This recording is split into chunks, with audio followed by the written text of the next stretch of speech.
Hello বন্ধুরা, দেখে নাও আজকে আমি কি রান্না করেছি। আজকে করেছি সাদা ভাত, তার সাথে রয়েছে এদিকে রুদ্রর জন্য চিকেন পকোড়া করেছি, আর রয়েছে পটল ভাজা, কালকের একটু শাক, আর এই সাইডে রয়েছে তেলাপিয়া মাছ সর্ষে বাটা দিয়ে করেছি, বেগুন দিয়ে সর্ষে বাটা দিয়ে ধনে পাতা দিয়ে, আর রয়েছে কালকের একটু ডাল,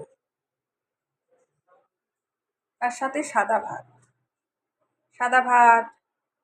এদিকে রয়েছে চিকেন পকোড়া, পটল ভাজা, আর মাছ করেছি তেলাপিয়া মাছ সর্ষে বাটা দিয়ে, আর এদিকে রয়েছে ডাল কালকের একটু, আর সাদা ভাত।